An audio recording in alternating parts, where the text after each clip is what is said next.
We're going to look this evening at chapter 4 of John, verse 43, down through verse 54. Verse 43 through 54.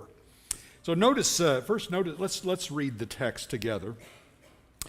This is just following Jesus preaching in Sychar, and not even going into Sychar, but the conversion of the Samaritans as they come out and believe in him. We'll talk more about that in a minute. The scripture says in verse 43, after the 2 days he departed for Galilee. For Jesus himself had testified that a prophet has no honor in his own hometown. So when he came to Galilee, the Galileans welcomed him, having seen all that he did in Jerusalem at the feast. For they too had gone to the feast.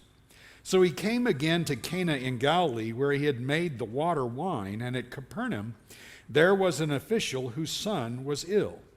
When this man heard that Jesus had come from Judea to Galilee, he went to him and asked him to come down and heal his son, for he was at the point of death. So Jesus said to him, unless you see signs and wonders, you will not believe. The official said to him, Sir, come down before my child dies. Jesus said to him, Go, your son will live. The man believed the word that Jesus spoke to him and went on his way. As he was going down, his servants met him and told him that his son was recovering. So he asked him the hour when he began to get better, and they said to him, yesterday at the 7th hour, the fever left him. The father knew that that was the hour when Jesus had said to him, your son will live. And he himself believed, and all his household. This was now the second sign that Jesus did when he had come from Judea to Galilee.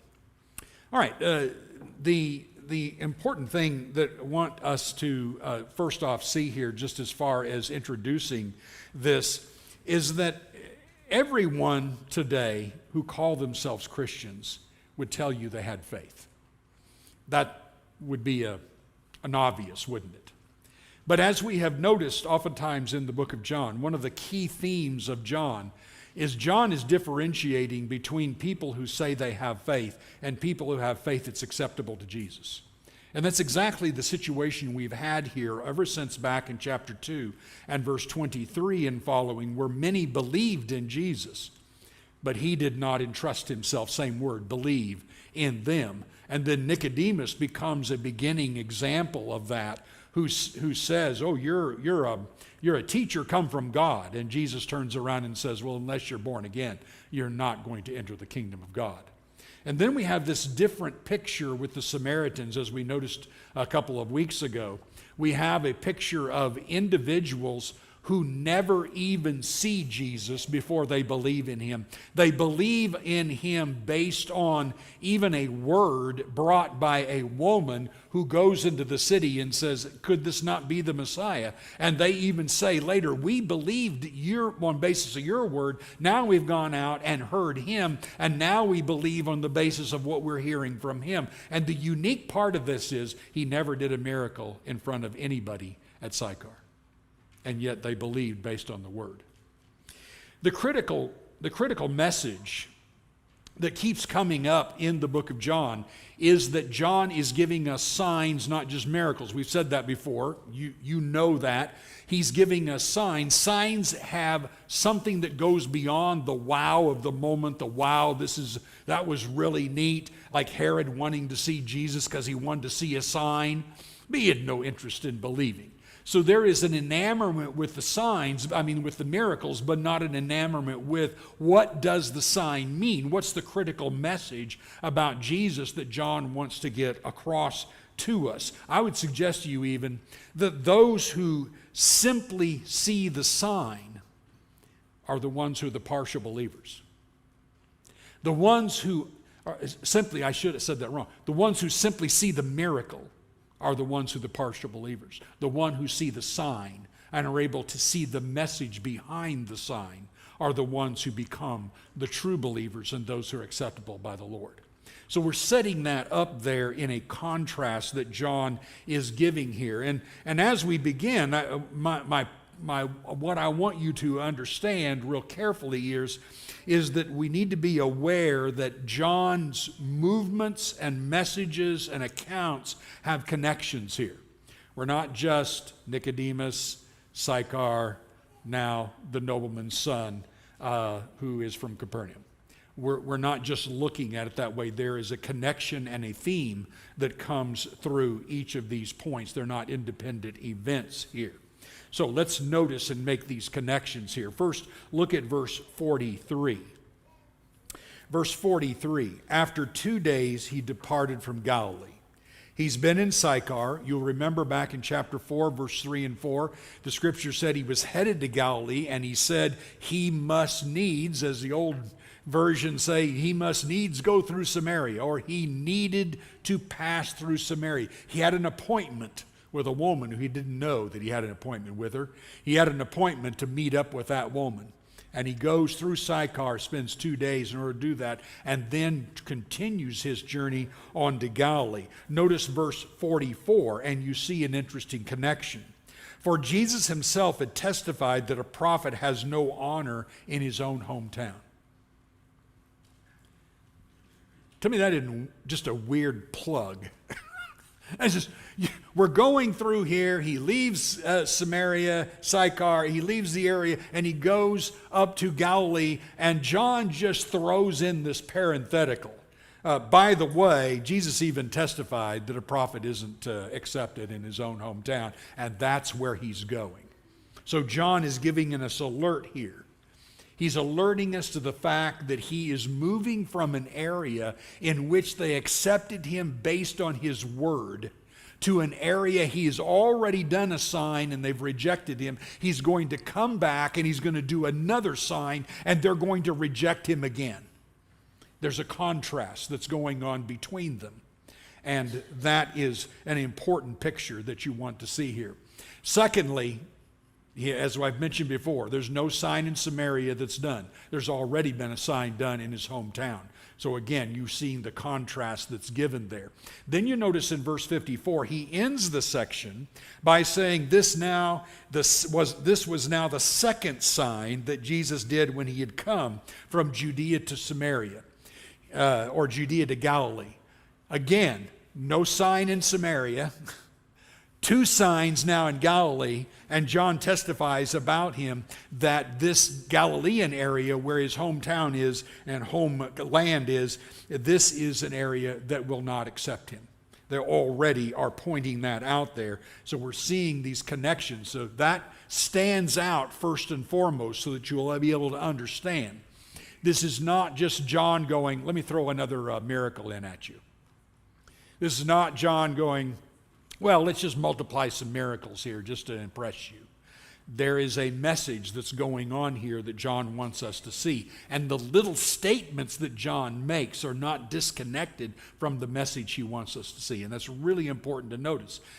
It is just like we're going to go from here and John's going to mention a feast.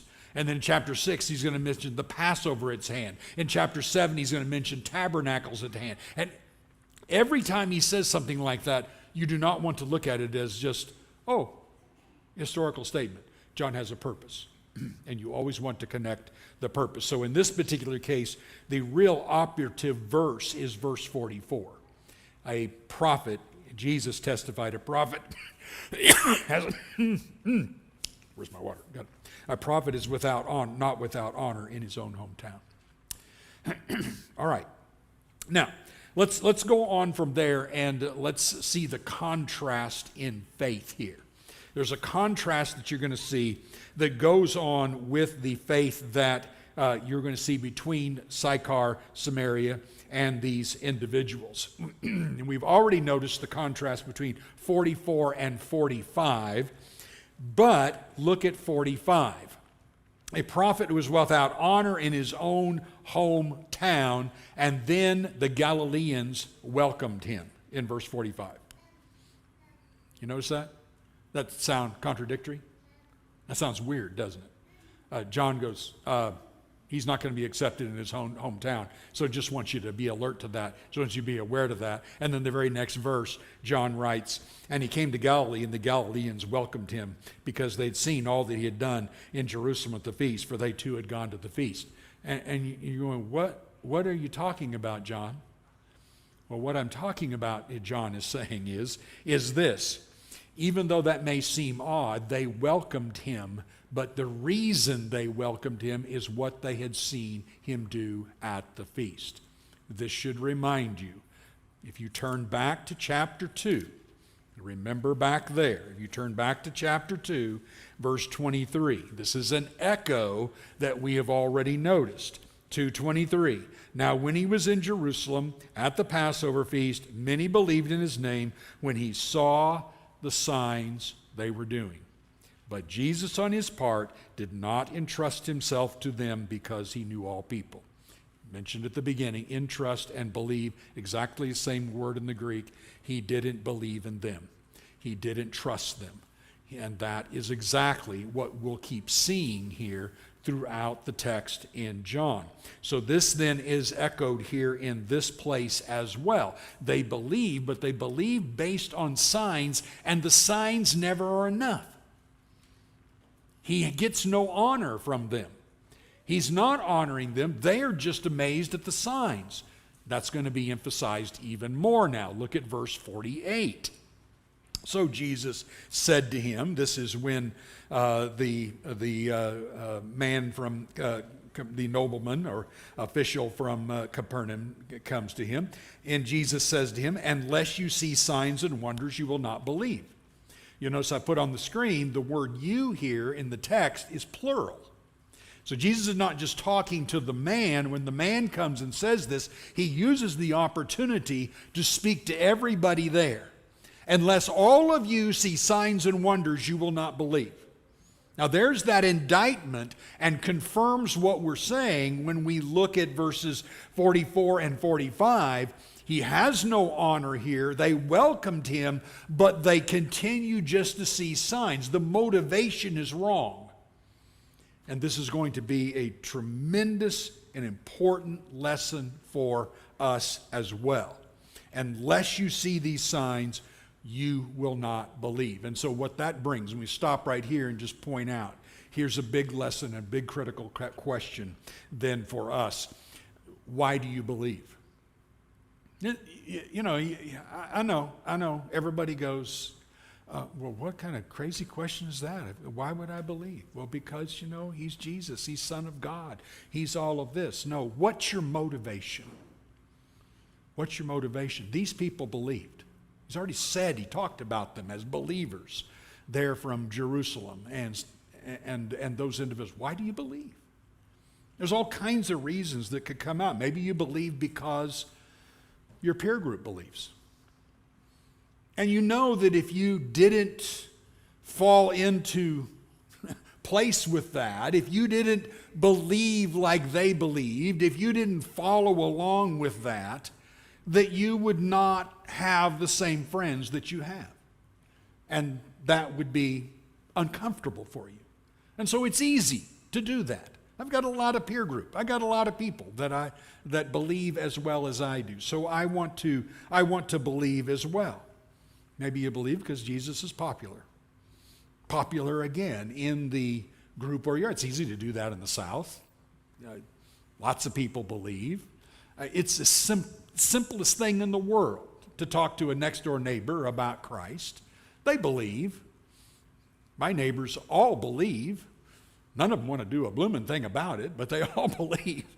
Keep trying. I think I'm going to get a class here soon, hopefully. But it's just like, yeah, we all believe. We all have faith. Yeah, it's great. We're all going to heaven. Maybe you believe because it's good to have somebody to fall back on when you're lonely. You're in need. And you just need somebody, Christ is my little insurance policy in my back pocket that when I get low, I can always turn to him. I can pick out a psalm. I can read a verse on a coffee cup or something like this and put it on my refrigerator, and it gives me hope. Is that why we believe? There's all kinds of reasons. Unfortunately, many just believe because I don't want to be lost. I don't want to go to hell. So I believe that's a good fire insurance. There's a lot of motivations to believe other than the motivation Jesus is looking for in this text. And I'd like to call your attention. And we talked about this a few times. This is part of what we talked about this morning. But let's get this in our minds because it's very, very important. Look at how the psalmists talk about their desire for God. Psalm 37:4. Delight yourself in the Lord. Now, where do you put your delight? Delight yourself in the Lord, and He will give you the desires of your heart. What are your desires in this case? Not talking about physical desires. He's talking about the spiritual desires you have for Him.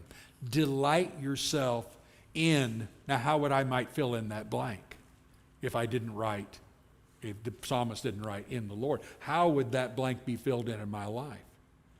Delight yourself in, and you would have your own answer. But there's only one way we can say, I delight in the Lord. And that is because we have worked to get to know Him. We have put our heart and soul into wanting to be connected to Him in every way. And that doesn't happen at a distance, and it doesn't happen in a week or a month. It happens over a lifetime of pushing ourselves to know more about Him. I want to know more. The moment you and I level out, I see this lots of times. Well, I got the doctrines down pat. Well, I got the main teachings. I know what's right and wrong. You can't level there. That's not what he's talking about. Delight yourself in the Lord. He's the one we're seeking. The common passage, we sing a song on it. As the deer pants for the water brooks, so my soul pants for you, O God. My soul thirsts for God, for the living God. My soul thirsts for God.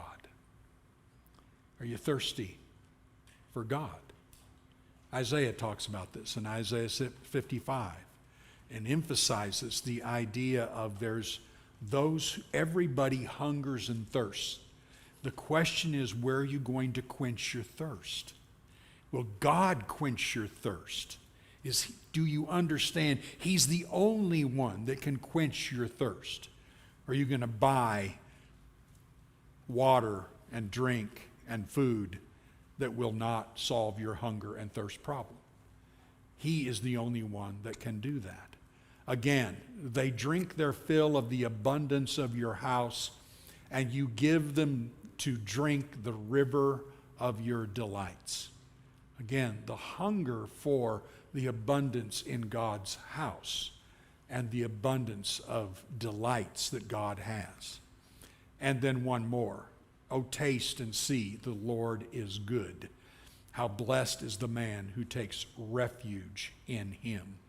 Both Peter and the Hebrew writer talks about tasting God, tasting the joys of God, the delights of God. In His presence our joy is joy forevermore. Psalm 16:10. That's a concept that is difficult to absorb if you grew up like I did, and you grew up being the almost 100% emphasis is, do you understand what right and wrong worship is, what right and wrong service is, what's right and wrong church is, what right and wrong baptism is, what right and wrong, and I'm not depreciating any of that. But if that's the way you grew up and measured faithfulness, this is who John's talking to. This is the way the Galileans were. This is the way the people of Judea were. The pride was in, I've got this right, I've got this right, and I've got this right. But there was no boasting in God and desire for God. And we will see Jesus open that store up quite clearly when we get into chapter 5 of warning them about their condition just that way. So it's a critical point and a critical measurement within the text. Now, let's go from there and let's understand a little bit more about the details so we can appreciate that thought a bit more. So look here at this official's son. Cana was 15 miles from Capernaum. And the man, when he hears that Jesus is in Cana, he travels that 15 miles. That's a pretty good walk. I don't know when's the last time you tried that one, but that's a pretty good walk. And let's see, Teresa and I do about 3.4 miles in an hour, so 5 or 6 hours of walk, something like that. So 15 miles away, he goes there and he asks Jesus, come down and heal my son. He's at the point of death. Jesus does this interesting thing. Jesus turns around and he is emphasizing this. And what does Jesus say? He says, well, actually, go, your son will live. After he talks about, unless people see signs and wonders, he basically gives the man the cold shoulder. He doesn't really answer his question. And he says, well, you guys just keep wanting to see signs. He says, look, my son is about to die. Come before he dies. He's desperate. And Jesus just says, just go. Just go. Your son's going to live. Okay, here's the question. Is he going to go, or is he going to say, no, you've got to come? You have to be there. Jesus put him on the spot. He's either going to say, fantastic, or he's going to say, you've got to come with me. You need to come. That's what he's asked him to do. But instead, go, your son will believe. Notice the man. The man, verse 50, believed the word that Jesus spoke to him and went on his way. Does that sound familiar? Go back in chapter 4, earlier, verse 39. Many Samaritans from that town believed in him because of the woman's testimony. He told me all that I ever did. So when the Samaritans came to him, they asked him to stay with them, and he stayed there 2 days. And many more believed because of his word. See the familiarity? He's challenging, do you believe because I said so? Because of who I am. Not because you have to continue to see these miracles over and over again in order to be accepted. Now contrast between Jesus' rebuke and the man's faith here. Jesus has rebuked the crowds. He's rebuked the crowds for not believing and having to continue to see the signs and wonders. He is looking for a progression of faith. Here's the problem. They like to see the signs and wonders. They're amazed at all of this, but they never see the message and they never progress in their faith. But in this case, he believes because of Jesus' word. That's where it has to get for us. So again, second now message that we need to understand. You think that's simple to do? Is it simple just to accept Jesus at his word? There's a lot of things that Jesus says that's hard to accept at his word. Matthew 6:33. Seek first the kingdom of God and his righteousness, and all these things will be added to you. Okay, you lost your job. There's no place to find any money. You don't know what you're going to do. You're in a total panic.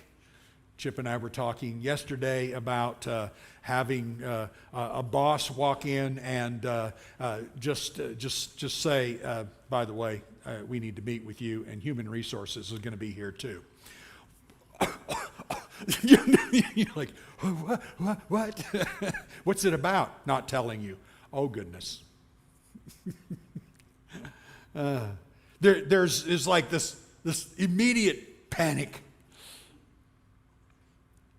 and usually there's not an immediate. Jesus said, if I seek first the kingdom of God and his righteousness, he's going to take care of food, clothing, and drink. He's going to be there to accept his word. When your marriage goes to a point where you just don't think you can take it anymore. Mine hasn't got there, just so you know. When your marriage gets to a point where you just don't, this is impossible. It's never going to get better. This is absolutely beyond anything a person ought to have to deal with. Are you going to take him at his word when he said, let not man separate? Are you going to take him at his word? You see, it's not so easy when we look at it from the standpoint of we feel like we need relief. And the best and most usual time we fall into sin is when our body is saying and our mind is saying, I need relief. Job, when did Job fail? He failed when he began to believe he had to have relief. And he's not getting it. And he begins to demand that God do something about it. That sin of demanding will get us in trouble every time. And then the sin that follows that is rationalizing my desire not to trust his word. And this is exactly what has to happen here. Faith has to go beyond just believing on the basis of what Jesus has done or can do. Faith truly is taking Jesus at his word. All right, let's see the sign now. We've looked at all of that. There's a sign, there's a message here that is being given. John has pointed out to us there has already been one sign, and now he says there's a second sign. What was the first sign? The first sign was turning the water to wine, right? And what was the sign teaching? What was the message? Do you remember? The message is the blessings of the kingdom are now happening. There is an overflow.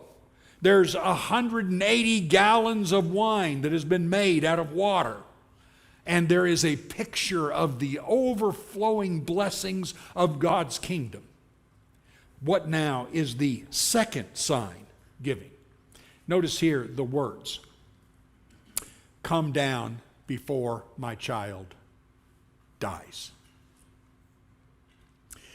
That little statement may just seem, oh, well, yeah, that's really sad. This man's son is going to die, and that is sad. But what is being said here is everything that every child, adult, person that ever takes a breath has to face. We're dead already without Jesus. There was a curse that was given in the garden. And the curse was, you will die. And there's only one way you won't die. And that is the God's promise to Abraham. Through your offspring, all nations will be, could we say it this way? Curse reversed, blessed. A blessing reverses the curse. And the hardest thing for you and I to do is wake up in the morning, look in the mirror, and say, I'm alive. You're not alive unless you have Jesus. And unless you are serving him, unless you delight in him, unless you desire him, you haven't have life.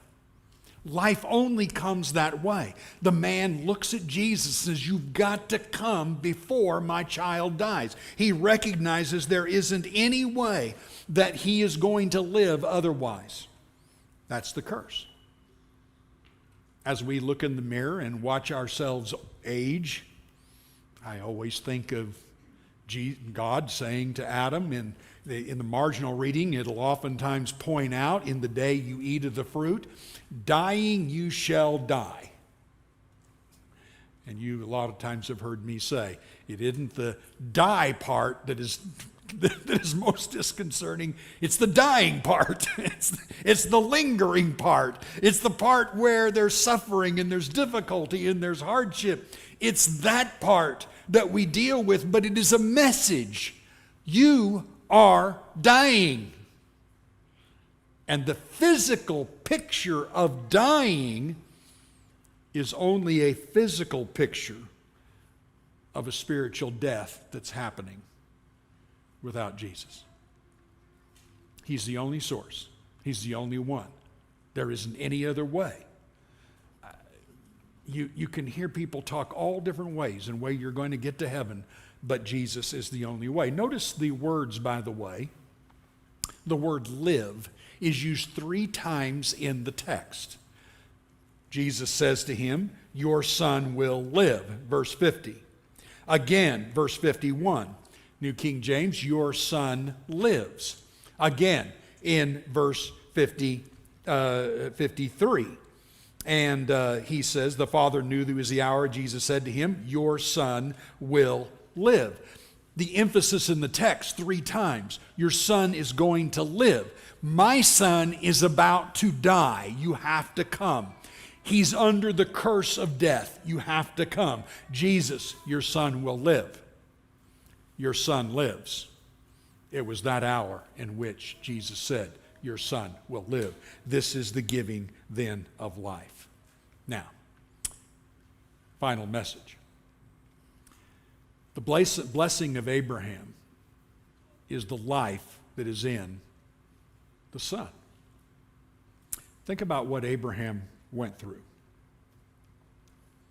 Here's the fulfillment of this blessing.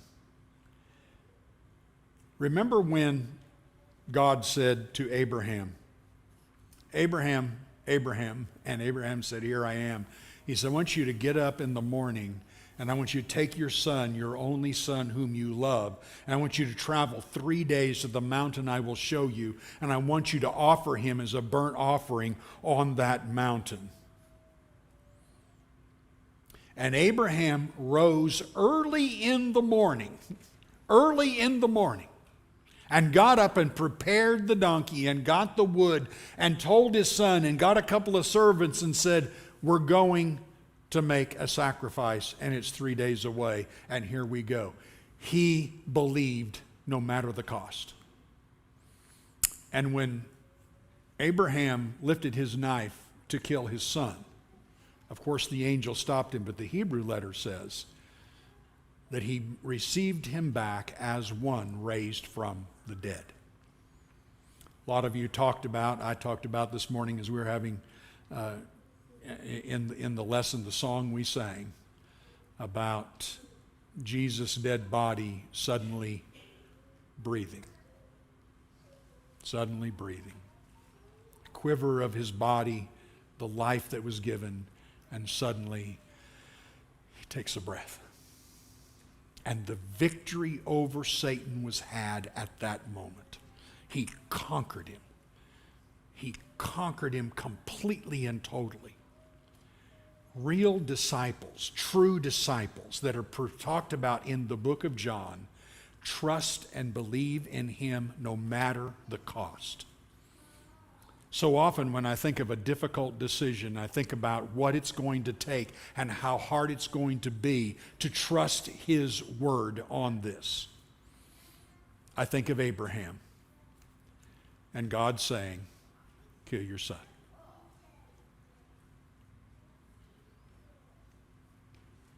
Pick up the knife and kill your son.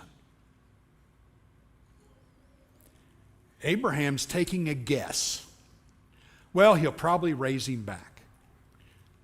Even if you knew that if God said, kill your son, I'm going to raise him back, don't worry about it. How easy would that be? I don't know.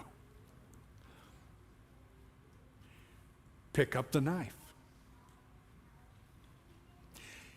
In Romans 4, the Apostle Paul says that those who follow Jesus will follow the pattern of the works that were done by Abraham. That's belief. I'm afraid maybe I'm not there.